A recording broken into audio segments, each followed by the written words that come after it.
ሰላም ተኸታተልትና ከመይ ቀኒኹም ሎሚ ብዛዕባ እዚ ኣብ ሃገርና ከምኡ እውን ኣብ ከባቢና ዘሎ ኩነታት ምስ ዶክተር መብራህቱ ክንዕልል ኢና ብፍላይ ከዓ ብዛዕባ እዚ ዶክተር ኣብይ ኣብ ናይ ባይቶ ሃገሩ ዝተዛረቦ ንኤርትራ ዝምልከት ንትግራይ ዝምልከት ምናልባሽ ኣገዳስቲ ኮይኑ እውን ንኢትዮጵያ ዝምልከት ክንዕልል ኢና ዶክተር መብራህቱ እንኳዕ ደሓን መጻእካ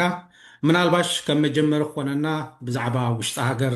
ክንዛረብ ንኽእል ኢና ሓድሽ ነገር እንድሕር ኣሎ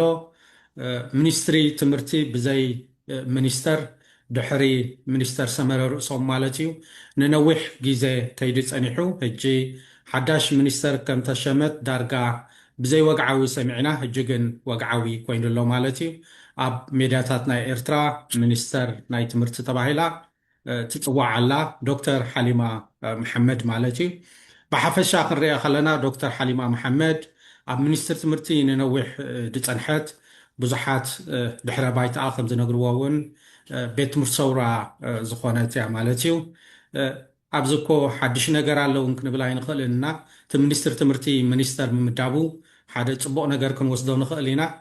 ግን ከዓ ብካልእ ወገን ክትርኢ ከለካ ኣብኡ ዝሰርሑ ንነዊሕ ዝፀንሑ ምኩራት መማህራን ብዳይረክተር ጀነራል ክፀንሑ ወኪል ሚኒስትር ትምህርቲ ኮይኖም እውን ኮይኑ ድፀንሐ ሓደ ሰብ እውን ፀኒሑ ስለምንታይ ካብ ደገ ንእሽተይ መፅያ ኢልካ ምሕታት ኣገዳሲ ይመስለኒ ምናልባሽ ናይ ምትኽኻእ የለን ይጎድል ኣሎ ንብሎ ሄይሉ ዝጅምር ዘሎ ከም ፅቡቕ ኣብነት ዶ ክንሪኦ ንኽእል ወይስ ካልእ ኩነታት ዘለዎ ምስለካ ብወገንካ يقني دكتور سامسون كم يقنيها كم سمعتنا كم يتقنيو رب طفينا قنينا مثلني كم تزبل كايو أب إيرترا بزح زينا يلن تي نجار بمستيري زكاد كم تذكر إنه نويح عمتات دحر عثمان صالح مينستر سمر الرؤسام إيو مينستر تمرسنيرو مسمم صعابي تتحيزوها أمباسادر إيرترا أب إثيوبيا بدرجة مينستر كم ستشومان فلتنا جيتي مينستر تمرتي سب زي بلو يصني يعتبر بدرجة مينستر مالتي كم زبل كياغن بدرجة مخطل مينستر بدرجة دايركتور جنرال كقل كله صن حسابات نيروميوم هجي كم تلمو دار إيرتراس بعد ما زدفعوا أبسلطان صن حسابات يوم نابتي مينستر زماسو أبدنا مينستري تمرتي جن حانتي نيشتي بعد ما مالتي بتمكرون بفلتاتن نيشتي نمبالا يكون بعد ما جن بدرجة مينسترات إيرترا تريها خلها دارجا نيشتي كتبلا تخل أبسلطان مزيالا أجي بزعبا قداي متخخا كنزارب صنحنا أنا نبزح جزي ولا أبتوش تسرعات كوينهم حدشتم زلوهم حدشتم وكرون فلتاتن زلوهم سبات كمسو أبي إرترا أقداس إيو مخنياتو أو حدا درجانا عدمه تبصح كلها عامخا اتي ناي قلبت عامخا فلتاتكا أون كوسخ أصقامي زخون مخنياتو اتعدمه وسان سلازخونه فلتاتكا حنقولنا عامنا كله سلاز الدرجات مالتي مسعدمه حجي من اسيات كمسو أقداسي إيو طب من اسيات كاب أبالات زباو جنبار أبالات هقدف يخونو أبالات بيت مرس الصورة يخونو كاب زخونا مسيهم حدش دم حدش فلتات حدش من غا حبت منسترات كله أقداسي إيو حجي بزما قد زي بزما نصور زخون ريو قلنا من صعنا إذا منستر أقداسي إيو الكاخت ولا تخيل تغند حتى زخون حج انتايو انتاي حيلي اللوا زدلية تو بوليسي كتاتاتو تخيل ديا من عبنة عبتناي بقدامينا إسياس انترفيو زرعانايو منسترتي أكايدا بوليسنا يتمرتي بمسرتو overhaul كنقبرو ألنا overhaul كنقبرو لنا مالت تتخيل زانحا أكايدا أخو لاي نبرن بقوعي كنبرن لازم مسرتاو اللوطي كنقبرينا تزلو دربينا حدش كنتاتاتو إنا إيتي اتمدغتي سلازم زا مينستر زيا حدش ناي مينستري تمرتي بوليسي نمت تتاوري اتمت سزلا ወይስ ከዓ ስልጣን ዘይብላ ሓይሊ ዘይብላ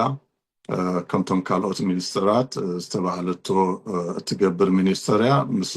ግዜ ዝረአ ይመስለኒ ዘይሩ ግን ኣወንታዊ እየ ክብሎ ዝኽእል ምክንያቱ ትምህርቲ ኣብ ህንፀት ሃገር ኣብ ህንፀት ማሕበረሰብ ካብቶም ቀንዲ ወሳኒ ዝበሃሉ ትካላት ናይ ሃገር እዩ ምናልባት ምዝ ዘሎ ሕንፍሽፍሽ ዝበዝሖ ፖለቲካ ሃገርናን ዞባናን እቲ ሚኒስትሪ ጥዕና ሚኒስትሪ ትምህርቲ ሚኒስትሪ ሕርሻ ዝበሉ እቶም ኣብ ውሽጢ ዘተኮሩ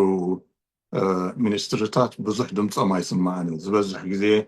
ብዛዕባ ምክልኻል ብዛዕባ ፀጥታ ሃገር ብዛዕባ ወፃኢ ጉዳያት እቲ ቀንዲ ዛዕባታት ዝኸውን ንህንፀት ሃገር ዋላ ዞም ንብሎም ዘለና እውን ነቲ ፖለቲካን ወፃኢ ጉዳያትን ወተሃደራዊ ኩነታት እውን እቲ ሓያል ሚኒስትሪ ትምህርቲ ሕብረተሰብ ሃገር ዝሃንፅ መንእሰያት ዝሃንፅ ሚኒስትሪ ትምህርቲ ዝህሉ ኣብ ኩሉ ሚኒስትሪታት ኣብ ኩሉ ምንቅስቃሳት ናይ ሃገር ትካላት ናይ ሃገር ሰቕጢ ይህልዎ ማለት እዩ ስለዚ ኣብ ሚኒስትሪ ትምህርቲ ለውጢ ክመፅእ ተስፋ ኣለና ግን እዛ ሚኒስትር እዚኣ ነቲ ዝድለ ለውጢ ክተምፅእ ሓይሊ ኣለዋ ድዩ እቲ ቀንዲ ሕቶ እዩ እዎ ከምዚ ዝበልካዮ ዶክተር መብራህቱ ምናልባሽ እዛ ሓዳሽ ሚኒስተር ብዕድመ ካብቶም ካልኦት ዝነኣሰት እያ ግን ብፍልጠት ዶክተር ሓሊማ መሐመድ ኣብ ሚኒስትር ትምህርትን ነዊሕ ዝሰርሐት ምናልባሽ እውን ዝተማሃረት ናይ ዶክተሬት ማዕረግ ዘለዋ ሰብ እያ ኣብቲ ሚኒስትር ትምህርቲ ብደረጃ ፖሊሲ እንታይ ለውጢ ክተምፅእ እያ ክሳብ ሕጂ እዚ ክንብል እኳ ተዘይከኣልና ምክንያቱ ናይ ፖሊሲ ጉዳይ ናይ ላዕሊ ጉዳይ ስለ ዝኾነ ኣብ ታሕቲ ግን ዓቕማ ክትገብር ዝተኻእለ ለውጢ ክተምፅእ ከም ትኽእል ኣብኡ ርዱእ እዩ ማለት እዩ ስለዚ ከም ተበግሶ እውን ልክዕ ከምዚ ዝበልካዮ ሓደ ኣብነታዊ ተበግሶ እዩ ነቶም ንኣሽቱ ኣብ ታሕቲ ብደረጃ ሚኒስተርነት ብደረጃ ሓላፍነት ክትቦም ከለካ እቲ ናይ ምትኽኻእ እቲ ናይ ምልውዋጥ መስርሕ ከም ዝኸይድ ንመፃኢ እውን እቲ ሃገር ተስፋ ክህልዋ ከም ዝኽእል ዘርኢ እዩ ማለት እዩ ስለዚ ንዶክተር ሓሊማ ፅቡቕ ናይ ስራሕ ግዜ ንምንየላ ፅቡቕ ለውጢ ክተምፅእ ከዓ ተስፋ ንገብር ኣነ ብፍላይ ከም ኣብ ትምህርቲ ዝግደስ ኣብቲ ሚኒስትር ትምህርቲ ናይ ኤርትራ ዝሰራሕኩ ክሳብ ሕጂ ኣብኡ መፅናዕቲ ዝገብር እውን ንዓይ ብፍሉይ የገድሰኒ እዚ ኩነታት እዚ ካብኡ ሕልፍ ኢልና ክንከይድ ከለና ምናልባሽ ብዓብዪ ኣርእስቲ ዝመፅእ እዚ ቀዳማይ ሚኒስተር ኣብዪ ኣሕመድ ኣብ ፓርላማ ዝተዛረቦ እዩ ሓድሽ ነገር ኣይኮነን ኩሉ ግዜ ዝደጋግሞ ነገር እዩ ግን ቅድሚ ሓንቲ ንእሽተይ ብዛዕባ ኤርትራን ኢትዮጵያን ትምልከት ኣብዚ ናይ ጀፍሪ ኢፕሰን ፋይላት ዝበሃል ብኣሜሪካ ዝወፅእ ዘሎ መፅያ ኣላ እሞ ንብዙሓት ሰባት ከዓ ኣዘራራቢት ኮይና ኣላ ፅሕፍቲ እንታይ እያ ትብል ምስ ፕሬዚደንት ናይ ኤርትራን ናይ ኢትዮጵያን ተዘራሪበ ነይረ ክልቲኣቶም ምስ ቻይና ክሰርሑ ከም ዘይደልዩ ወይ ክሰርሑ እውን ከም ዘይብሎም ምናልባሽ እውን እቲ ምስ ቻይና ምስራሕ ዘምፅኦ ጉድኣት ተገንዚቦም ኣለው ምናልባሽ እውን እዞም ክልተ ሃገራት ሓደ ናይ ምዃን ተኽእሎታት ኣለዎም እያ ትብል ሕጂ ሰብ በብናቱ ይትንትና ኣሎ ገሊኡ ምናልባሽ እቲ ሳክት መሴጅ እዩ እዚ ከዓ ንቤላ ቤሎ ወረ እዩ ካብ ባዶ ሰለስተ ፈሊኻ ትሪኦ ነገር ኣይኮነን ካልእ ክትሪኦ ከለካ ከዓ ጀፍሪ ኢፕስተን ቶም ምስኡ ዝራኸቡ ዝነበሩ እውን ላዕለዋይ ሓላፍነት ዘለዎም ላዕለዋይ ፍልጠት ዘለዎም ከም በዓል ትራምፕ ክሊንተን ካልኦት ሰባት እዮም ስለዚ ትሚልካ ሻላማላይልካ ትሪኦ ኣይኮነን እዚ እንታይ እዩ ዘርኢ ብዛዕባ ኤርትራን ኢትዮጵያን ብዙሕ ዘይፈለጥናዮ ኩነታት ኣሎ ብውሽጢ ውሽጢ ዝተባሃለ ዝተሰማምዕዎ ዝበሃል ካልእ ወረ እውን ትሰምዕ ኢኻ ሕጂ ንዓኻ እንታይ መልእኽቲ ይብካ እዚ ምስ ረኣኻዮ ከምዞም እዚ ክፋል ናይቲ ወረ ዝጋዋሕ እዩ ስለዚ ቫልዩ ዘለዎ ይኮነን ዝብል ድዩ ወይ ከዓኒ ዘይንፈልጦስ ብዙሕ ኣሎ ምናልባሽ ካልእ እውን ክንሰምዕ ኢና ድብል እዩ ካበይ ኢኻ ንስኻ ምናልባት ኣብቲ ናይ ኤፕስቴን ከምቲ ዝበልካዮም ምስ ብዙሓት ፀለውቲ ሰባት መራሕቲ ሃገር ዝነበሩ ፕሬሲደንታት ከም በዓል ትራምፕ ከም በዓል ክሊንተን كمون بباي بريطانيا زخبرون زحفرون سبات كم بعل لورد ماندلسون زبلو كم ودان نغستي الصابيت زي تاينا هنبلو مسفن وين وكون ندينا هنبلو اندرو زبلو مساعتهم بزح ركب كمون مع كلاي مبراق بزحات أميراتن شيخاتن عالمنا ون عزيم صلوت زبهالو حيالات هابتاما سبات كم بعال إيلون ماسك زبالو بزحات سبات يماتي دوكيمنت وصيام زلو دوكيمنت دارجا كبابي 600 قص زلو صبصابيو بملو اي وصام زلو دارجا فرقو دخون كساب 300 مليون ويقليهم 3.5 مليون قص زلو دوكيمنت وصيل لبلو ኣብ ርእሲኡ ከባቢ 2,000 ዝኸውን ቪድዮታት ወፂኡ ኣሎ 180,000 ዝኸውን ኣሳእሉ እውን ወፂኡ ኣሎ ሕጂ እዚ ብዙሕ ስለ ዝኾነ ገሊኡ ትርጉም ዘይብሉ ክኸውን ንኽእል እዩ ይበሃል እዩ ምክንያቱ ካብ ብዙሕ ገሊኡ ሓሰር ክህልዎ ይኽእል እዩ ኣብቲ ገሊኡ ከዓ ነቶም ውልቀ ሰባትን ሃገራትን ሓሳይ ዝኾነ መልእኽቲ ዘለዎ ሓበሬታታት ኣሎ ብሓፈሽኡ ግን ኤፕስቴን ኣብ 2019 ተኸሲሱ ናብ ፍርዲ ቀሪቡ ኣብ ቤት ማእሰርቲ ብነፍሲ ቅትለት እዩ ነፍሲ ሕሊፉ ሕጂ ገሊኦም ሰባት ኣብቲ ነፍሲ ቅትለት ኣይኮነን ምስ ሓያላት ምስ ፀለውቲ ሰባት ስለ ዝተኣሳሰር ብውሽጢ ተቐቲሉ እዮም ዝብልዎ ክኸውን እውን ይኽእል እዩ ምክንያቱ ብዙሕ ሓበሬታታት ብዙሕ ናይ ውልቀ ሰባትን ናይ ሃገራትን ናይ ትካላትን ሓበሬታታት ስለ ዝሕዝ እዝና ኣብነት ሎርድ ማንደልሰን ንብሎ ናይ ፍሉጥ ናይ ሌበር ኣባል ዝነበረ ሰብ ኣብ ኣሜሪካ ኣምባሳደር ናይ ዓባይ ብሪጣንያ ኮይኑ ከገልግል ዝፀንሐ እዩ ምስ ጀፍሪ ኤፕስቴን ዝነበሮ ርክብ ካብ ስልጣኑ ተላዒሉ ፀኒሑ ሕጂ ካብዚ ሎሚ ኮነ ዝወፀ ዘሎ ዶክመንታት ተሪእኻ ከዓ ዳርጋ ጥሩሑ ቡታንታ ተኸዲኑ ምስ ደቂ ኣንስትዮ ከሎ ዘርኢ ስእልታት ወፂኡ ኣሎ ስለዚ ዓበይቲ ሕፉራት ዝበሃሉ ሰባት እውን ርእሶም ዘድነነ ዶክመንት እዩ ስለዚ ዋላ ገበን ዘይፈፀምካ እንትኾንካ እውን ኣብቲ ናይ ምስ ጀፍሪ ኤፕስቴን ተደኣ ርክብ ፈፂምካ ኢሜይል ትቀያየር ትኾንካ ቴክስት ትገባበር ትኾንካ ኣብ ናትካ ክብሪ ኣብ ናይ ሃገርካ ኣብ ናይ ትካላት ናይ ሃገርካ ዘሎ ፅልዋ ዓብ ነገር እዩ ዋላ ኣብ ገበን ዘይተሳተፍካ ትኾንካ ምስ ገበን ዝፈፀመ ሰብ እሞ ከዓ ሓያል ገበን ዝፈፀመ ንኣሽቱ ደቂ ኣንስትዮ ኣብ ምዕማስ ደቂ ኣንስትዮ ትራፊክ ኣብ ምግባር ምዝውዋር ንዓበይቲ ንሰበስልጣን ደቂ ኣንስትዮ ኣብ ምሻጥ ዝተሳተፈ ሰብ ምስኡ ተደኣ ዝምድና ዋላ ጥዑይ ዝበልከያ ዝምድና እንተኮይኑ ኣብ ናትካ ክብርታት ወሳኒ ኣሉታዊ ጎኒ ኣሎ ኣብቲ ዝበልከያ ክምለስ ምስ ፕረሲደንት ኤርትራን ኢትዮጵያን ተራኺበ ዝብልቲ ኢሜይል ተራኺቡ ድዩ ኣይተራኸበን ክፍለጥ ኣይከኣልን እዩ ምክንያቱ እቲ ኢሜይል ንሱ ከም ዝሰደዶ ዳኣይ ዘመልክት ዘሎ እምበር እቶም ተቐበልቲ እቲ ኢሜይሎም ኣብኡ የለን ድሓር ከዓ ፕረሲደንት ኢትዮጵያ ይብል ምክንያቱ ኢትዮጵያ እቲ ኤግዘኪቲቭ ቦዲ እቲ ቀዳማይ ሚኒስትር ፕረሲደንት ኣይኮነን ፕረሲደንት መራሒ ባይቶ መራሒ ሃገር እቲ ናይ ሲምቦሊክ ምልክታዊ ዳ እምበር እቲ ኤግዘኪቲቭ እቲ ፕራይም ሚኒስትር እዩ ስለዚ ኣብ ኤርትራ ግን እቲ ፕረሲደንት ኩሉ ገባሪ ስለ ዝኾነ ናይ ኤርትራ ምናልባት ፕረሲደንት እንተይሉ ኢሳያስ ኢልና ክንወስዶ ንኽእል ኢና ኣብ ኢትዮጵያ ግን ፕረሲደንት እንድሕር ኢሉ ቀዳማይ ሚኒስትር እያ ትምራሕ ሃገር ስለዚ ፕረሲደንት ተዳኢሉ ኣብቲ እዋን ዝነበረ ፕረሲደንት ኢና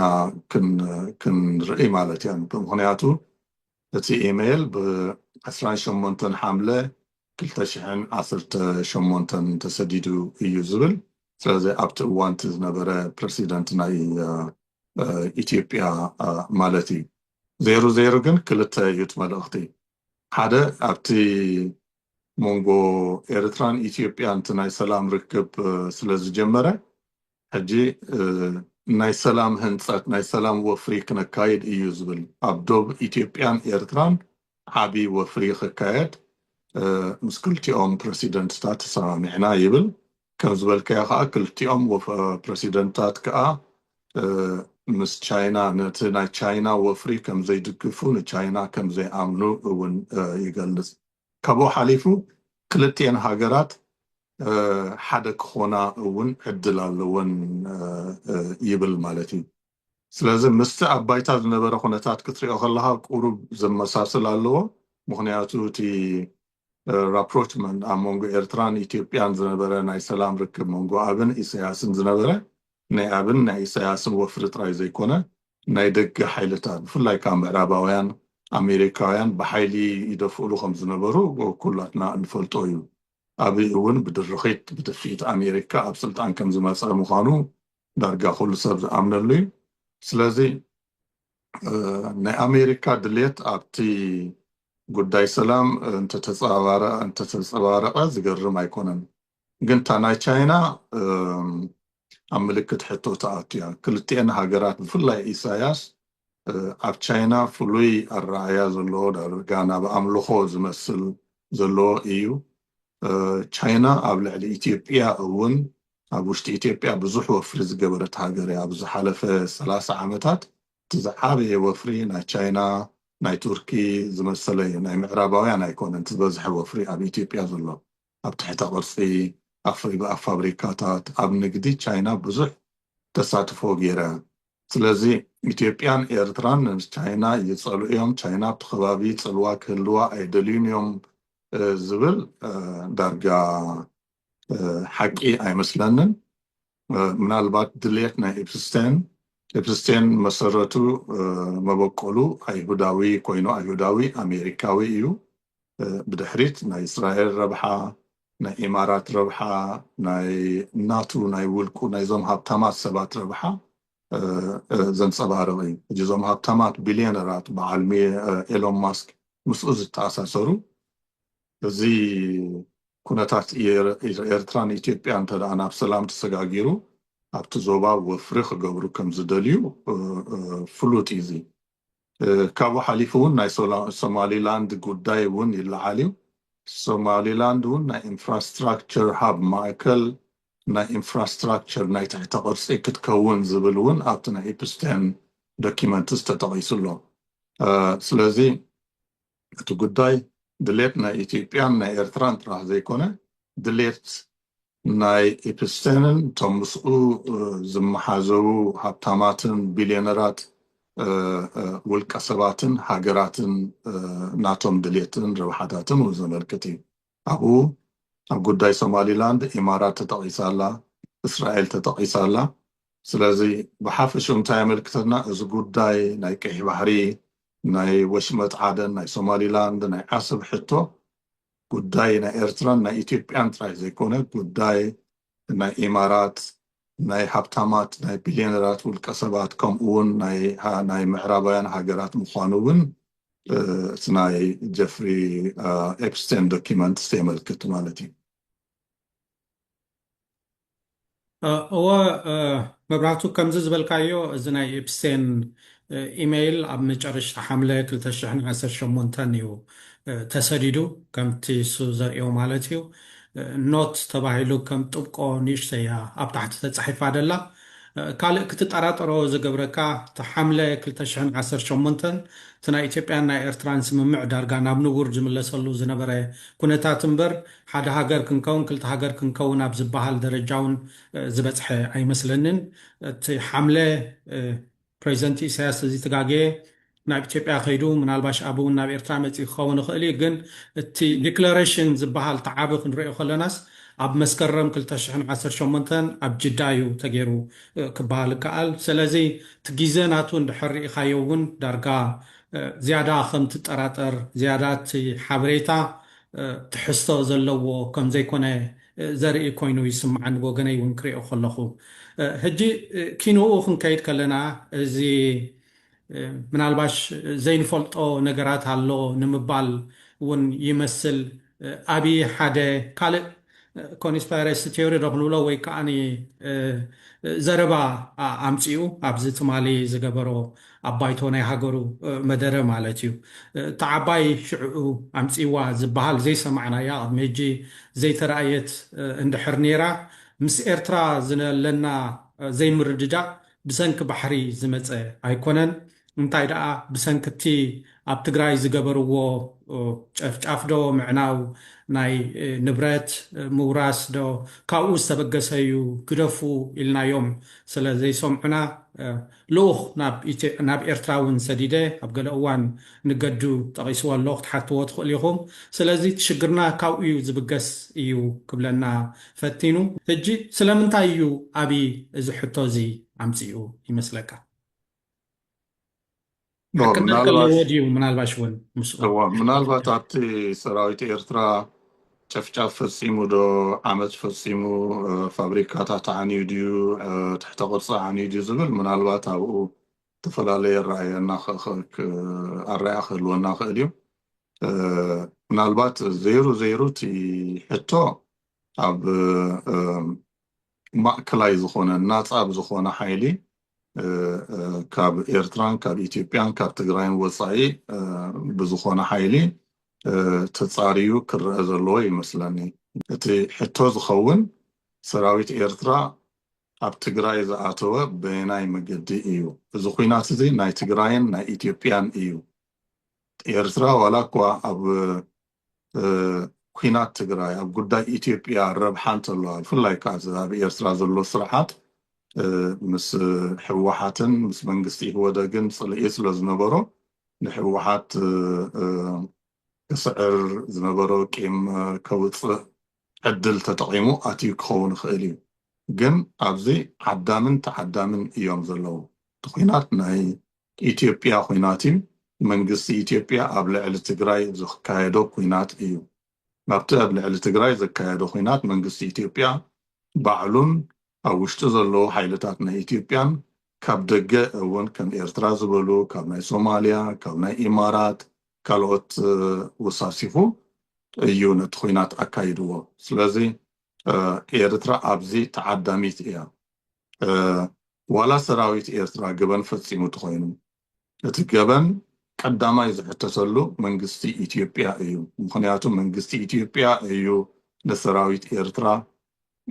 ዓዲሙ ኣብ ትግራይ ከም ዝኣቱ ዝገበሮ ስለዚ መንግስቲ ኢትዮጵያ ቀንዲ ሓላፍነቱ ድሕነት ሃገሩ ድሕነት ህዝቡ ምክልኻል እዩ ስለዚ ኣብ ልዕሊ ህዝቢ ትግራይ ኩናት ዝኣወጀ መንግስቲ ኢትዮጵያ እዩ እቶም ካልኦት ተሓባበርቲ መንግስቲ ኢትዮጵያ ብዝቀደደሎም ከፋት ዝኣተዉ ሓይልታት እዮም ስለዚ ቀዳማይ ተሓታቲ መንግስቲ ኢትዮጵያ ካብኡ ናብኡ ከዓ እቲ ቀንዲ ፈፃሚ ኣካል ኣብይ ስለዝኾነ ኣብይ እዩ ተሓታቲ ኣብ ትግራይ ንዝተፈፀመ ገበን እንተሎ ኣብ ክልል ኣምሓራ ኣብ ኩሎም ክልላት ዝተፈፀመ ገበናት ቀንዲ ተሓታቲ ኣብይ እዩ ናይ ውሽጥን ናይ ደገን ሓይልታት ንዝፈፀምዎ ገበን ማለት እዩ እዚ ኮይኑ እቲ ሓቂ ኣብቲ ናይ ኣብይ ሓሶት ክንምለስ ተኮይና መጀመርያ ኣብይ ዝበሎ ክንርኢ ኣለና ኣብቲ እዋን ኩናት ትግራይን ድሕሪኡን ሕጂ ዝብሎ ዘሎን ከምኡ ነቶም ናቱ ጀነራላት ዝበልዎ ኩሎም ዝበልዎ ኣብዚ ክንዝርዝር ኣይንኽእልን ኢና ግን ውሑዳት ሰባት ዝበልዎ ክንርኢ ተኮይና ኣብይ ባዕሉ ኣብዛ ሎሚ ተቐሚጡላ ኮፍ ኢሉ ዝተዛረበላ መንበር ኣብኣ ኮይኑ ንሕና ንመንግስቲ ኤርትራን ንህዝቢ ኤርትራን ብፍላይ ከዓ ንህዝቢ ኤርትራ ፍሉይ ምስጋና እዩ ዘለና ነቲ ዝገበርዎ ሓገዝ ማለቱ እዩ ሰራዊት ኤርትራ ኣትዩ ምሳና ተሓባቢሩ ተዘይከውን ሎሚ ኣበይ ክንህሉ ከም ንኽእል ኩላትና ክንግምቶ ንኽእል እዩ ስለዚ ንህዝቢ ኤርትራን ንመንግስቲ ኤርትራን ዓብዪ ክብርን ዓብዪ ምስጋናን እዩ ዘለና ኢሉ ገሊፅዎ ኣብዛ ናይ የማነ ገብረ መስቀል ትዊተር እውን እቲ ፖቶምኪን ፓርቲ ናይ ብልጭልጭ መንግስቲ ዝብሎ ብልፅግና ትትማለ ዝበሎን ሎሚ ዝበሎን በበይኑ እዩ ንመንግስቲ ሰራዊት ኤርትራ ንመራሕቲ ኤርትራ ከመስግንን ሽልማትን ክህብ ነይሩ ሎሚ ከዓ ተሰልቢጡ ኣብ ልዕሊ ሰራዊት ኤርትራን መንግስቲ ኤርትራን ተቃነ የካየድ ኣሎ ክብል እዩ የማነ ገብረ መስቀል መሊሱ ኣብቲ ሰራዊት ኤርትራ ፈፂሙ ዕንወት ፈፂሙ ዝበሃል እቲ ዕንወት ምፍፃም ኣጀንዳ ናይቲ ኩናት ከም ዝነበረ ኩላቶም ኣብይ ገሊፅዎ እዩ። ኣብይ ንመቐለ ከም እቲ ቀደም ዝነበራ ሎሚ ፅልዋ ይብላን። መቐለ ሎሚ ካብ ዓብይ ዓዲ ካብ ተንቤን ንላዕሊ ሓይሊ የብላን፣ ካብ በሻሻ ንላዕሊ ፅልዋ የብላን፣ ንመቐለ ናብ በሻሻ መሊስናያ ኢና ዝበለ ኣብ በዓል እዩ። ጀነራል ኣበባው ታደሰ ሰራዊተይን ሰራዊት ሓለባይን ከም ሓደ ኮይኖም ከም ኣሕዋት ኮይኖም ብሓደ ተሰዊኦም ኣብ ሓደ ጉድጓድ ተቐቢሮም ናተይ ሰራዊት ክጥቅዑ ከለዉ ቀንዲ ዘድሓኖም ናይ ሓሊባይ ሰራዊት እዩ። ናይ ኢዮብ ሓሊባይ ማለት እዩ። ናይ ሓሊባይ ሰራዊት ክጥቃዕ ከሎ ከዓ ቀንዲ ፀግዒ ኮይኑ ዘድሓኖ ከዓ ናተይ ሰራዊት ክብል እዩ ጀነራል ኣበባው ተዛሪቡ። ስለዚ ክልቲኦም ሰራዊት ኤርትራን ሰራዊት ኢትዮጵያን ከም ሰራዊት ኢትዮጵያ ኮይኖም እዮም ኣብ ትግራይ ተሳቲፎም። ስለዚ ነዚ ገዲፉ እዩ ኣብይ ሎሚ ናብ ወቀሳ ተመሊሱ ዘሎ። ካልእ ኣበባው ታደሰ ባዕሉ እንታይ እዩ ዝበለ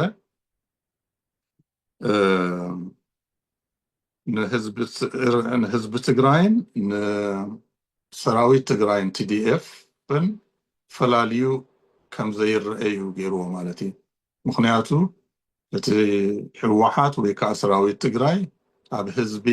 መሰረት ዝገበረ ስለ ዝኾነ እንታይ ዝብል ትሕቲ ቅርፁ ኣፍሪስና ማሕበራዊ ሰረቱ ኣዕኒና ቁጠባዊ ትካላቱ ኣዕኒናዮ ኢና ይዝብል ኣበባው ታደሰ። ስለዚ እቲ ኩናት መራሕቲ ሕወሓት ምእላይ ጥራሕ ዘይኮነን ሕወሓት ክተጥፍእ ተኮይንካ ትሕቲ ቅርፂ ናይ ትግራይ ክትዕኑለካ ማሕበራዊ ሰረት ኣብ ህዝቢ ዘለዎ ዝብድናታቱ እቲ ሰረቱ ወይ ከዓ ፋውንዴሽናቱ ንዑ ክትበታት ከለካ ናይ ቁጠባ መሓወሩ እውን ክተፍርሶ ኣለካ ዝብል ቀንዲ መምርሒ ናይቲ ኩናት ከም ዝነበረ እዩ ኣበባው ታደሰ ዝገልጽ።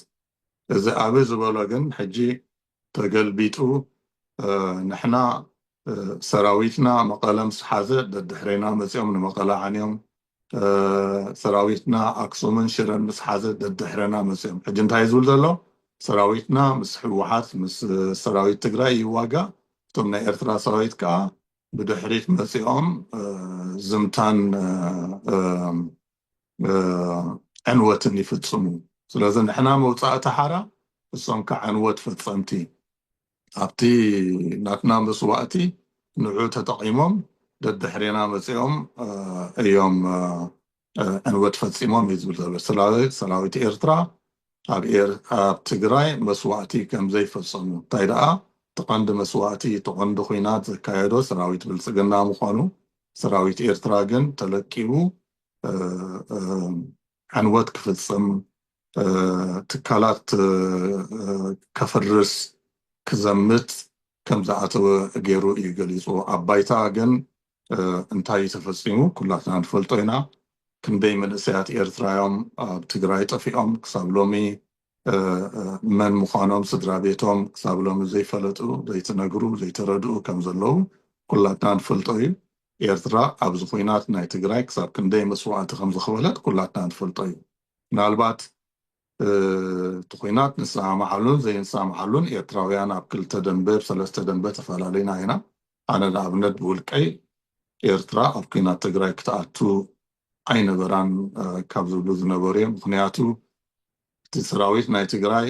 ተሳዒሩ ኣብ መቐለ ዓስኪሩ ነይሩ እዩ። ስለዚ ኤርትራ ኣብ ትግራይ ተኣቱ ምክንያት የብላን። ቀንዲ ኤርትራ ኣብ ትግራይ ዝኣተወትሉ ናይ ዓብይ ስልጣን ናይ ዓብይ ነቕነቕ ኢሉ ዝነበረ ቀንዲ ስግኣቱ ካብ ትግራይ ስለዝኾነ ናይ ዓብይ ስልጣን ንምሕላው ንምፅናዕ ተባሂሉ እዩ ኣብ ትግራይ ኣትያ ኤርትራ። ምናልባት ኢሳያስ ውልቃዊ ቂም ነይርዎ ንዕኸ ወራርድ ኢሉ ክኸውን ይኽእል እዩ። እቲ ዓብይ ዕላማ ግን ዓብዪ ስልጣኑ ክረግእ ስለ ዘለዎ እቶም ቀንዲ ተቐናቐንቲ ቀንዲ ኣስጋእትኻ ናይ ሕወሓት ሓይሊ ስለ ዝኾኑ ንሶም ክጠፍኡ ኣለዎም ስለ ዝተባህለ እዩ ናይ ኤርትራን ናይ ኢትዮጵያን ሓይልታትን ንትግራይ ወፊሮም። ስለዚ ዓብዪ ሎሚ ስልጣኑ ምስ ረግአ ምስ ተኣማመነ ኣንጻር ኤርትራ ምስ ኤርትራ ኣብዘይ ምስምማዕ ምስ ኣተወ ነቲ ናይ ኩነታት ናይ ትግራይ ተገልቢጡ ክምዝምዞ ንጥምት ኣለና።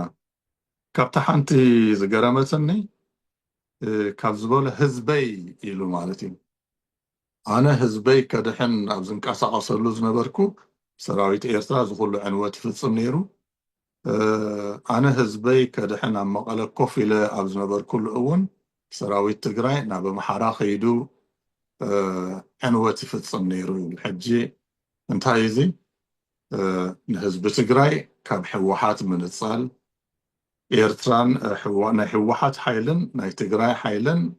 ከም ዝነፃፀሉ ምግባር ካብቲ ቀንዲ ኣጀንዳ እዩ። እቲ ሓንቲ ዝጠቐስካያ ንገዱ እንዳርጋቸው ንኣስመራ ልኢኸዮ ነይረ እዚ ትገብርዎ ዘለኹም ጌጋ እዩ ንተዓረቕ ኢለ ኣጠንቂቐዮም መኺረዮም ዝበሎ ሓደ እንታይ ኢሉ ገዱ እንዳርጋቸው ናይ ወፃኢ ጉዳያት ሚኒስትር ከም ዝነበረ እዩ ጠቒስዎ። ኣብቲ እዋን ኩናት ግን ገዱ እንዳርጋቸው ስልጣኑ ገዲፉ ከም ዝነበረ ይትፍለጥ። ኣብቲ እዋን ኩናት ናይ ወፃኢ ጉዳያት ሚኒስትር ናይ ኢትዮጵያ ደመቀ መኮንን እዩ ነይሩ። ስለዚ ሚኒስትር ወፃኢ ጉዳያት ገዱ እንዳርጋቸው ነስመራ ልኢኸዮ ዝብል እዚ እውን ብፁዕ ሓሶት እዩ። ካብቲ ኩሉ ዝገርም ግን ናይ ዓብዪ ሓሶት መወዳእታ ይብሉ እንዲ ግን እንዳዓረገ ንላዕሊ እንዳወሰኸ ዝኸይድ እንድሕር ካብዚ ዝዓቢ ሓሶት ክህሉ ዝኽእል ኣይመስለኒ። ምናልባሽ ኣብዚ እቲ ኣገዳሲ ነገር ዝመስለኒ ከምዚ ዝበልካዮ ነቲ ሰራዊት ኤርትራ ከም ክራሲ ኢሉ ጥራሕ ደድሕሪኡ ዝኸይድ ዝነበረ ከም ሓደ ኣበርክቶ ዘይብሉ ዓይነት ገይሩ ከቕርቦ እዩ ፈቲኑ። ምናልባሽ ሓንቲ ከም ኤቪደንስ ወይ መርትዒ ኢሉ ዘምፅኣ መቐለ እያ። ኣብ መቐለ ሰራዊት ኤርትራ ስለ ዘይኣተወ ኣብኡ ኮፍ ስለ ዝበልና ንሕና መቐለ ኣይዓነወትን ሪኢኹማ ኣይተተንከፈትን ክብል እዩ ፈቲኑ። ግን ኣብዚ ሕጂ እቲ ኣገዳሲ ነጥቢ ዝኸውን ስለምንታይ እዩ ኣብይ ከምኡ ዝገብር ዘሎ ማለትሲ ኣብቲ እዋን እቲ ብግሉፅ ሰራዊት ኢትዮጵያ ኣብ ርእሲ ትግራይ እንታይ ከም ዝገበረ ኣብን ናቱ ኩሎም ሰዓብትን እንኮላይ ፖለቲካውያን ሓለፍቲ ኣብ ርእሲ TDF ጥራሕ ደይኮነ ኣብ ርእሲ ትግራይ እንታይ ዓይነት ፕሮፓጋንዳ ይነዝሑ ከም ዝነበሩ ክሳብ ሓውሲ ካንሰር ክንቀል ዘለዎ ዓይነት ኢሎም ይርእዎ ከም ዝነበሩ እዚ ኩሉ ዓለም ዝሰምዖ እዩ። ስለዚ ብፍላይ ንትግራወት ከዓኒ ክትቅሸሉ ትኽእል መገዲ የለን ማለት እዩ። እቲ ካልኣይ ግን እዚ ብዝተፈላለየ ሓለፍቲ ናይ ኢትዮጵያ ክመፅእ ዝፀንሐ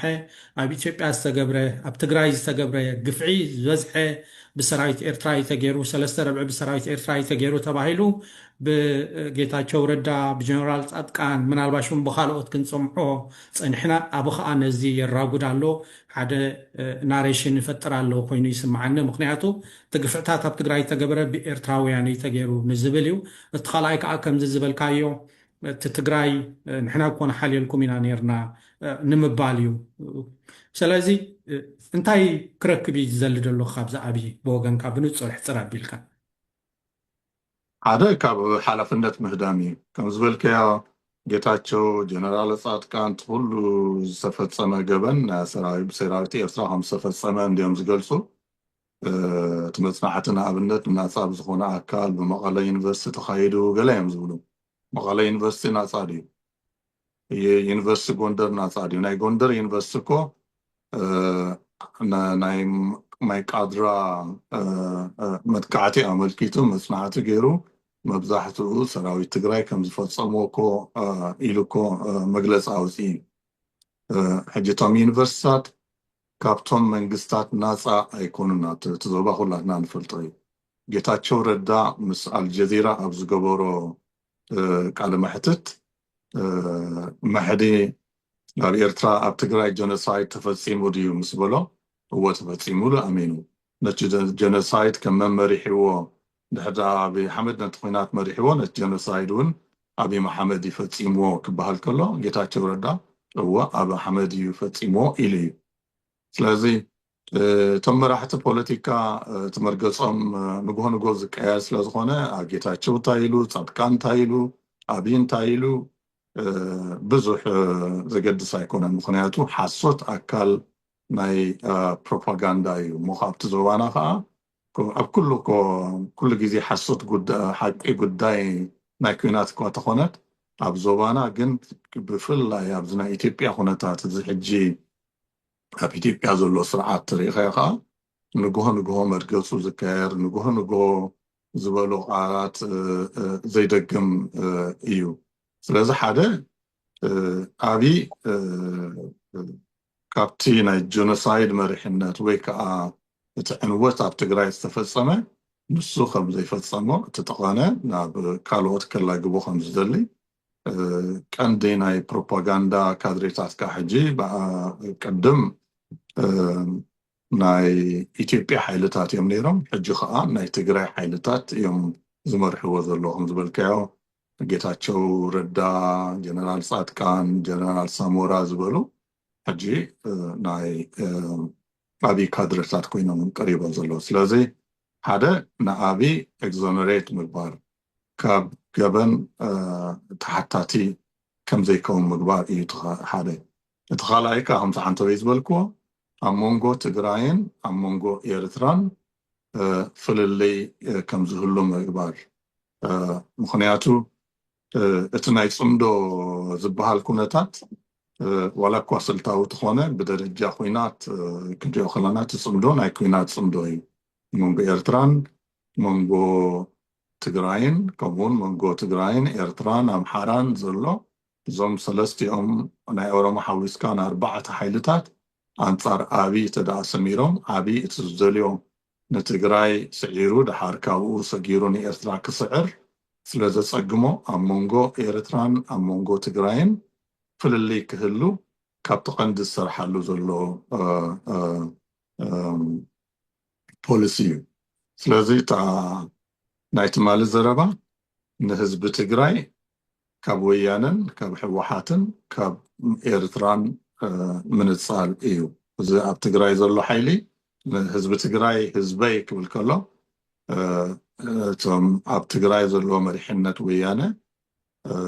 ካብ ህዝቢ ትግራይ ክንፀሉ ከም ዘለዎም ምናልባት እዚ ናይ ባይቶ ዘረባ ዳ ንጥምት ኣለና እምበር ኣብ ባይታ እውን ኣብ ዝሓለፈ ሰሙናት ኣብ መንጎ ሰራዊት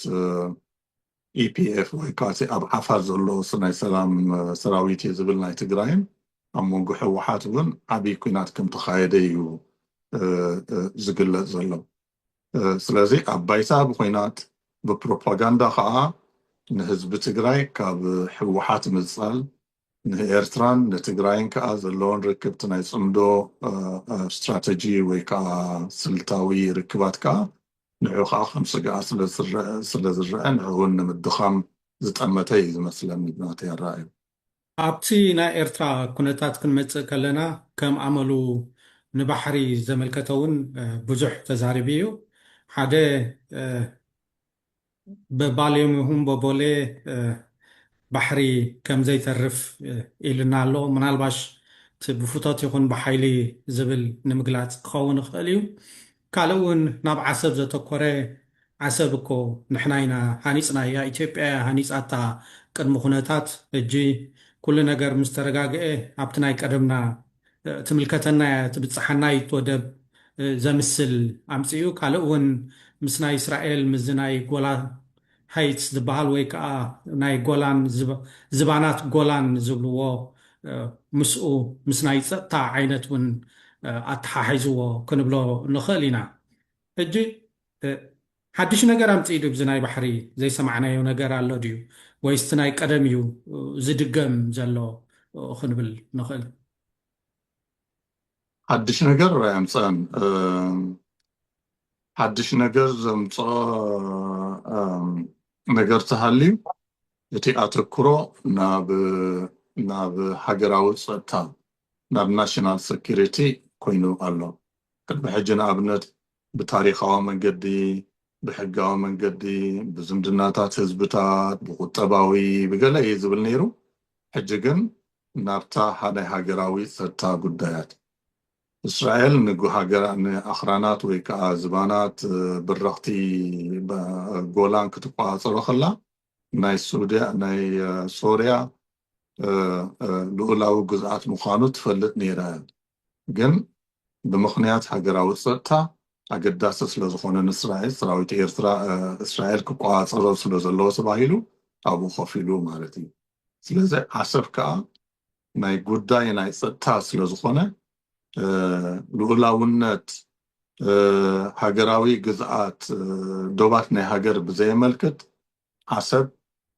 ብፍቶት ይኹን ብሓይሊ ክንቋፃፀሮ ኣለና ኢትዮጵያ ሓደ ዓብይ መደብ ኣለዋ ነዚ መደብ እዚ ከዓ ኣብ ደገ ባሕሪ ክህልዋ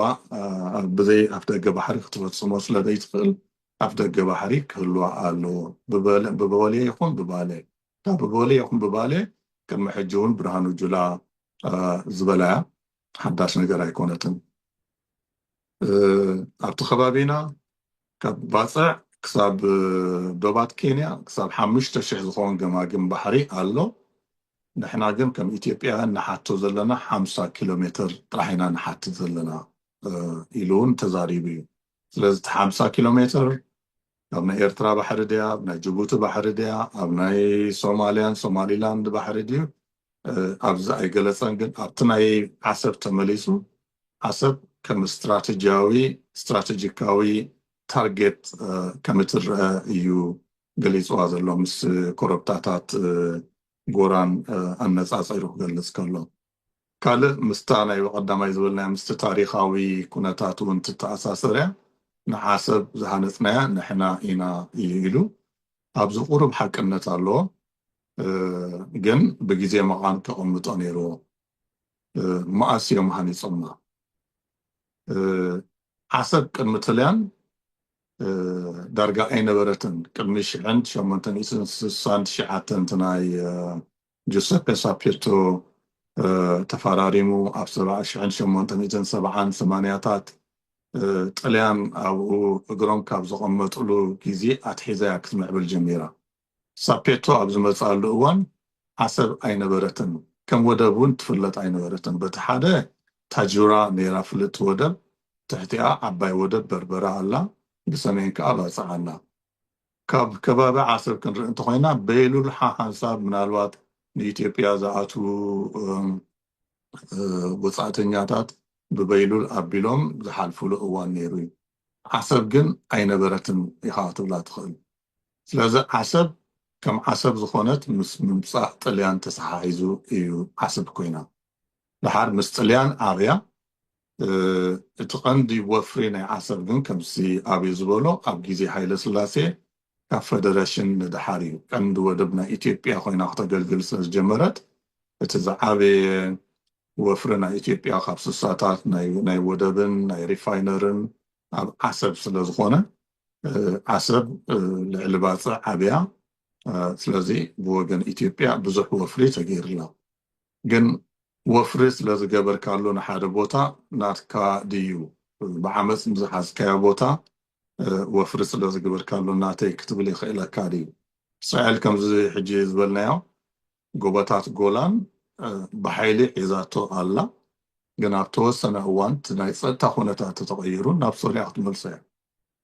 እዚ ራስ መሓመድ ዘሎ ሻርማይ ሼክ እስራኤል ንዓመታት ተቆፃፂራቶ እዚ ዘሎ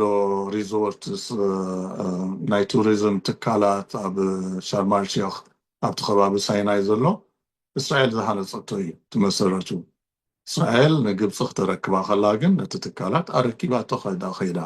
ምናልባት ብዙሕ ወፍሪ ገይረ እሞ እቲ ዝገበርክዎ ወፍሪ ክንዲዚ ገንዘብ ስለ ዝኾነ ክምለሰለ ኣሎ ትብል ተኮይንካ ኣብ ኣህጉራዊ ሕጊ ኸይድካ ናይ حساباتك غريبك compensation ويكا ገንዘብካ ዝምለሰሉ መገዲ ክግበርካ ኣልኸውን ግን ምስቲ ኢትዮጵያ ኣብ ልዕሊ ኤርትራ ዝገበረቶ ብዙሕ ዕንወት ኣወዳዲርካ ዝጠፍአ ህዝብን ዝጠፍአ ንብረትን ሓሲብካ ምናልባት ኣብ ዓሰብ ኢትዮጵያ ዝገበረቶ ወፍሪ ምናልባት ትርጉም ዘይብሉን ክኾን ይኽእል እዩ ዜሮ ግን እታ ኣገዳሲ ነጥቢ ኣብ ዝዛረበላ ዘሎ እታ ናይ ናሽናል ሰኪሪቲ ሕቶ እያ ዓሰብ ናይ ናሽናል ሰኪሪቲ ሕቶ እዩ ኢትዮጵያ ኣፍ ደገ ባሕሪ ብክህልዋ ብሰላማዊ መገዲ ብዝርርብ ክንፍትን ኢና ተዘይተኻኢሉ ግን ብካልእ መገዲ ማለት ብሓይሊ ማለት እዩ ምናልባሽ እዛ ናይ ናሽናል ሴኪሪቲ ድበልካያ እውን ኣብ ገለ እዋን ብርሃኑ ጁላ ኣልዒልዋ ነይሩ ዳርጋ ኣቕልል ኣቢሉ 30 ኪሎ ሜትር ኢና ርሒቕና ዘለና ኣብኡ ዝኸውን ነገር ንዓና ክመፀና ይኽእል እዩ ኢሉ 30 ኪሎ ሜትር ክጋንኖ ስለ ዝደለየ እዩ መስለኒ ካልእ ኣብዚ ናይ ዓሰብ ሃኒፅናያ ኢና ዝብል እውን ከምዚ ዘለዓልካዮ ዓሰብ ሃኒፅናያ ኢና እሞ ኣብኡ ዘጥፋእናዮ ገንዘብ ኣሎ ትብል እንድሕር ኮንካ ኣብ ኤርትራ ዝገበርዎ ዕንወት እንድሕር ተተሚኑ ስኒ ክንደይ ክኸውን ይኽእል ኢልካ ምርኣይ እውን ብካልእ ወገን ክሕሰብ ዘለዎ ኮይኑ ይስማዓኒ ምናልባሽ እዚ ኣርእስቲ እዚ እውን ኩሉ ግዜ ኣካታዕዩ ህዝባዊ ግንባር መንግስቲ ኤርትራ ዳሓር እውን ንኢትዮጵያ ምስ ወያነ ዝነበረሉ ስምምዕ ካሕሳኺ ሓተተይ ሰዲድዋ ካሕሳኺ ሓትት ነይርዎ ኤርትራውያንሲ ክከሓሱ ነይርዎም መዓት ግፍዒ መዓት ቅትለት መዓት ዕንወት ናይ ገዛውቲ ንብረት ራስያ ወሪድዎም እዩ ካሕሳይ ሓተተ ናብቲ እዋን እቲ ክሓትት ነይርዎ ዝብሎ ብዙሓት ኤርትራውያን ኣለው ምናልባሽ ሕጂ እዋን ዶ ምስለካ ነዚ ብከምኡ ዓይነት ነገር እውን ክምለሰሉ ኣለዎ ዶ ኣባናስ እንታይ ዶ ውሪድ እዩ ንፀባፀብ እንዶ ክበሃል ዘለዎ ዶ ይመስለካ ክበሃል ዝነበሮ ኣብ 91 እዩ ደድሕሪ ናፅነት ኤርትራ ናይ ግድን ኣይኮነን ዝዕንወት ተፈፂሙ እሞ ግን ብገንዘብ ድዩ ብካልእ መገዲ ወይ ከዓ ብካልእ ኣምሳያ ንዑ ዝመስል ምለሱልና ክትብል ካልእ ሕቶ እዩ ግን ሪኮግኒሽን ተፈላጥነት ክወሃቦ ነይርዎ ኢትዮጵያውያን ኣብ ኤርትራ ክሳብ ክንደይ ዕንወት ከም ዝፈፀሙ ክንገር ነይርዎ ኩሉ ነደቅሶ ኩሉ ንረስዓዮ ኢልካ እትኸዶ መገዲ ሎሚ እዞም ኣብ ሚድያ ወፂኦም ዝዛረቡ ዘለዉ ጀነራላት ገሊኦም ኣብ ሽዕብን ኣብ ሳሕልን ኣብ ካልእ ከባቢታት ኤርትራን ገበን ዝፈፀሙ እዮም ጀነራል ጨመዳ ንኣብነት ተወሲድናስ ናይ ሽዕብ ዕንወት ዝመርሐ ሰብ እዩ ኣብቲ ድሕሪ ናፅነት ግን ኣብ ኤርትራ ዝተፈፀመ ዕንወት ጀነራል ኩስቶ ጀነራል ጨመዳ ፈፂምዎ እተኢልካ ኣብ ፍርዲ ቀሪቡ ዋላ ምሕረት ተደኣ ተገይሩሉ እዚ ሎሚ ወፂኡ ዝዛረብ ዘሎ ጀነራል ጨመዳ ኣፉ መሓዘ መስለኒ ኣብ 1991 ኢሳያስ ኣፈወርቂ ኣዲስ ኣበባ ከይዱ ንመጀመርያ ግዜ ናይ ዲፕሎማስያዊ ርክብ ክገብር ኣብ ሜድያ ኣብ ዝቀረበሉ እዋን እዚ ሕቶ እዚ ተሓቲቱ ነይሩ ኤርትራ ኢትዮጵያ ኣብ ዓሰብ ብዙሕ ወፍሪ ገይራ ነይራ ኣብ ዓሰብ ዝነበረ ንብረታት ተዘሚቱ እዩ ስለዚ ኮምፐንሴሽን ይግባኣ እዩ ዝብል ሓደ ጋዜጠኛ ሓቲትዎ ኢሳያስ ካብ ዝበሎ ንሕና እቲ ናይ ቀደም ዝተፈፀመ ይረሳዕ ኢልና ናብ ሓድሽ ምዕራፍ ኢና ተሰጋጊርና ዘለና ድሕር ደኣ ከምኡ ክንሓትት ኮይና ኣብ ኤርትራ ዝተፈፀመ ገበን ኣብ ኤርትራ ዝፀፍአ ንብረት በዊሕ ስለዝኾነ ብዛዕባኡ ክንዛረብ ኣይንደልን ኢና ኢሉ እዩ መሊሱሉ ሕጂ ክትርስዖ ፅቡቅ ኣይኮነን ብይቕሬታ ክትሓልፎ ክፍለጥ ክዝከር ግን ኣገዳሲ እዩ ምክንያቱ ታሪክ ከይትደግም ስለ ዝሕግዘካ ማለት እዩ ኣብቲ ሕቶ ተደኣ ተመሊስና ብሓፈሽኡ እዛ ዘላ ኤርትራስ ዳርጋ ጥልያን እዮም ሃኒፆማ እንዲና ንብል ጥልያን ግን ብሓይሊ ተቆፃፂሮም እዮም ንኤርትራ ሃኒፆማ ስለዚ ጥልያን ንኤርትራ ኣብ ዓሰብ ዝገበርክዎ ወፍሪ ኣብ ባፅዕ ዝገበርክዎ ወፍሪ ዝሃነፅክዎ መገዲ ባቡር ዝሃነፅክዎ ድሕተ ቅርፂ ኮምፐንሴሽን ወይ ከዓ ክፍሊት ክወሃበና ኣሎ ኢላ ክትሓትት ትኽእል እያ ማለት ድዩ ከምኡውን ዋላ ኣብ ኢትዮጵያ እውን ኣብትና ግዜ ሙሶሎኒ ኣብ ኢትዮጵያ ብዙሕ ዕንወት እኳ ተፈፂሙ እንትኾነ ኢጣልያ ኣብ ውሽጢ ኢትዮጵያ ብዙሕ ናይ ኢንፍራስትራክቸር ናይ ትሕተ ቅርፂ ወፍሪ እያ ገይራ ስለዚ ኢጣልያ እውን ኣብ ኢትዮጵያ ነቲ ዝገበርክዎ ትሕተ ቅርፃዊ ወፍሪ ንዑ ካሕሳ ይወሃበኒ ኢላ ኣይሓተትን እኳ ደኣ ኢትዮጵያ ነቲ ኢጣልያ ዝገበረቶ ጭፍጨፋን ገበንን ካሕሳ ይወሃበኒ ለሓቲታ ካሕሳ ከዓ ተዋሂብዋ ብመንግስቲ ኢጣልያ ስለዘን ሓደ ቦታ ብሓይሊ ተቆፃፂርካ ወፍሪ ስለዘካየድካ ንሕና ከም ኤርትራውያን ኢትዮጵያን ዝብሎ ካልእ እንዲ ከም ኤርትራውያን ግን ኢትዮጵያ ጎበጣ ከም ዝፈፀመት ኢትዮጵያ ገዛኢት ሓይሊ ምንባራ እዩ ብዙሕ ኤርትራዊ ዝኣምን ስለዚ ገዛኢ ሓይሊ ዝገበሮ ወፍሪ ከም ታሪኻዊ ከም ኣወንታዊ ነገር ዝሕሰብ ኣይኮነን እንታይ ደኣ ጎበጣ ፈፂምካ ዝገበርካ ወፍሪ እዩ ክትከይድ ከለኻ ከዓ ወይ ጥራሕ ኢትካ ኢኻ ትከይድ ዘለካ ወይ ከዓ ነቲ ዝፈፀምከያ ገበን ከዓ ካሕሳ ክትከፍል ዘለካ ንስኻ ኢኻ ኤርትራ ኣይኮነትን ክትከፍል ዘለዋ ሓንተ ወይ ሓንቲ ኣገዳሲት ነጥቢ ኣልዒልካ ነርካ ኣቢ ንትግራይ ሎሚ ህዝበይ እንዳበለ ክፅውዖም ጀሚሩ ኣሎ ምናልባሽ ላግፂ ክትብለው እንትኽእል ኢኻ ብካልእ ወገን ካልእ ተመሊሱ ኩሉ ግዜ ዝብሎ ኣሎ ህዝቢ ኢትዮጵያ ሾርት ሚሞሪ ኣለዎ ረሳዓዩ ዝብል ስለዚ ኩሉ ግዜ ከዓኒ ሓድሽን ኣንፃር ዝኾነ ዘረባታት የስምዖም ማለት እዩ ናብ ባይቶ ድዩ ናብ ካልእ ዲ እንዳኸደ ግን ኣብ ትግራይ እውን ሎሚ ደበና ናይ ኩናት ወይ ደበና ናይ ዘይርግኡነት ኣይተቐንጠጠን ኣሎ ኣብ ዝሓለፈ መዓልታት ኣየርላይን ናይ ኢትዮጵያ ገለ በረራታት ደው ኣቢላ ሰሚዕና ናይ ድሮን ደብዳብ ኣብ ትግራይ ተኻይዱ ሰሚዕና ምናልባሽ ንኣሽቱ ግርጭታት ኩናት እውን ተኻይዶም ሰሚዕና ኣለና ስለዚ ህዝቢ ትግራይ ኣብ ዘይርግኡነት ይነብር ከም ዘሎ ክሳብ ሕጂ የርእየካ እዩ ማለት እዩ ወላቲ ተመዛቢሉ ዘሎ እውን ኣብ ቦትኡ ተመለሰን ኣደዳ ምፍንቃል ኣደዳ ጥሜት ኣደዳ ካልእ ኩሎም ሕማቕ ሳዕቤናት ኮይኑ ኣሎ ኣበይ ገፁ ይኸይድ ኣሎ ትብሎ እዚ ኩነታት እዚ ኣብታ ናይ ሾርት ሜሞሪ ዝብልካያ ኣበይ ኣፉ ከፊዱ ዳ ኢልዎ እምበር መብዛሕቶም ውልቀ መላእኽቲ ዝኣምንሉ ነገር እዩ ኢሳያስ እኮ ዓመት ኢንተርቪው ክገብር ከሎ ከምዚ ክንገብር ኣለና ከምዚ ክንገብር ክንክእል ኣለና ክብል ከሎ ዓመ እንታይ ኢልካ ነርካ ኢሉ ዝሓቶ ስለዘየለው እዩ ስለዚ ኩሎም ዝገብርዎ እዩ ወላ ብቲ ምዕቡል ዓለም ኣብ ዘለና ምዕራባዊ ዓለም እውን ምስ ኩሉ ምዕባለ ናይ ቴክኖሎጂ ናይ ሚድያ ህዝቢ ኩሉ ግዜ ርሳዐ እዩ ህዝቢ ብመራሕቲ ዝኣምን ከም ኣባጊዕ ተጎቲቱ ዝኸይድ እዩ ዝበዝሕ ግዜ ውሕዳት ሰባት ውሕዳት ኤሊት እዮም ንህዝቢ ዝጠዊዎን ዝዝውርዎን ስለዚ ኣብ ኤርትራ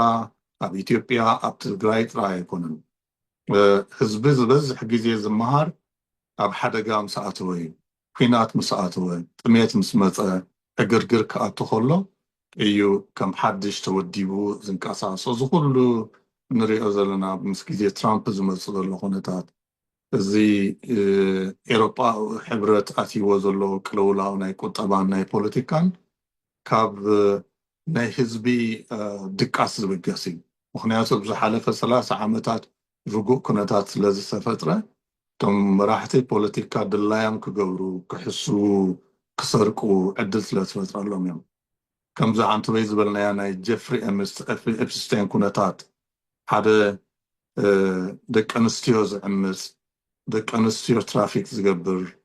ኣብ ተፈላለየ ገበና ዝተሳተፍ ሰብ ምስኡ ዝዛመዱ ፕረሲደንትታት ነገስታት መራሕቲ መንግስትታት ከመይ ገይሮም ህዝቢ ስነዚኦም ከመይ ገይሩ ከፍቅደሎም ክኢሉ ከመይ ገይሩ ከኣምነሎም ክኢሉ ንሃይልካ ህዝቢ ስለዝደቀሰ እዩ ኮምፎርተብል ስለዝኾነ ኣብ ሂወቱ እቲ መሰረታዊ ነገር ስለዝተመላኣሉ ካልእ ነገር ንፖለቲካ መራሕቲ ፖለቲካ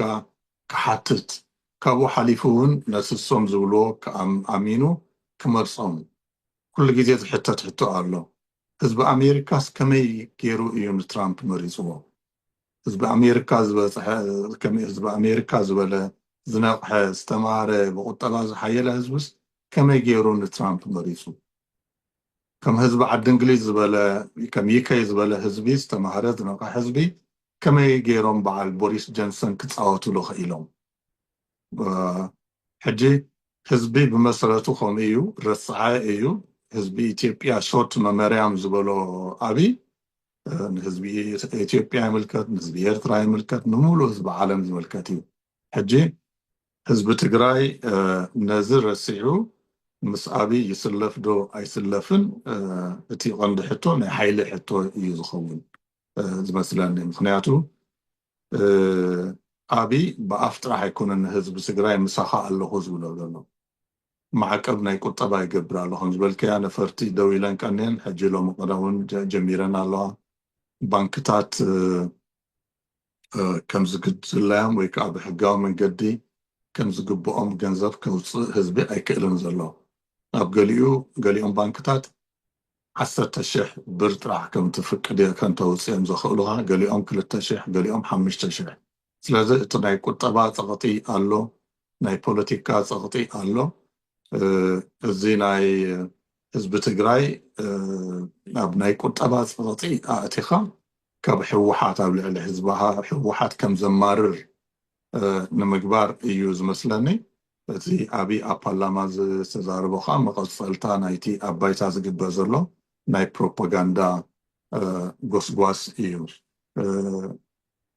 ንሕወሓት ንምንፃል ተባሂሉ ነዞም ቲፒኤፍ ስምረት ዝበሃሉ ፓርቲ ፍሉይ ደገፍ እውን ይገብረሎም ኣሎ ንህዝቢ ኣብ ትግራይ ዘሎ ህዝቢ ኣብ ፀቕጢ እንዳእተኻ ነቶም ኣብ ኣዲስ ኣበባ ዘለዉ ሓይልታት ኣብ ዓፋር ዘለዉ ሓይልታት ብፍሉይ መገዲ ከም ዝዕጠቑ ደሞዝ ከም ዝኽፈሉ እናገበርካ ነቲ ኣብ ትግራይ ዘሎ ሓይሊ ከም ዝፈላለ ነናሓድሕዱ ከም ዘይተኣማመን ሓደ ደሞዝ ዘለዎን ሓደ ደሞዝ ዘይብሉን ጌርካ ኣብ ልዕሊ ሕወሓት ኣድማ ክገብር ህዝቢ ትግራይ እውን ናይ ቁጠባ ፀቕጢ ተገይሩሉ ኣብ ልዕሊ ሕወሓት ኣድማ ክገብር ኣብ ልዕሊ ሕወሓት ክለዓል ንምግባር ዝትግበር ዘሎ ገፊሕ ስትራቴጂ ወይ ከዓ ፖሊሲ እዩ ዝመስለኒ መጨረሻ ትመፅእ ሕቶ እንታይ እያ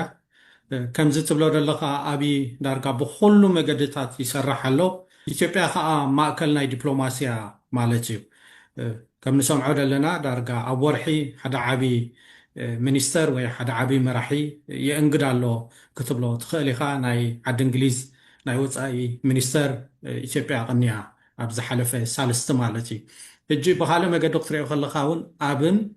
ናቱ ሚኒስተራት ብፍላይ ከኣቲ ኢቶማጆር ኢትዮጵያ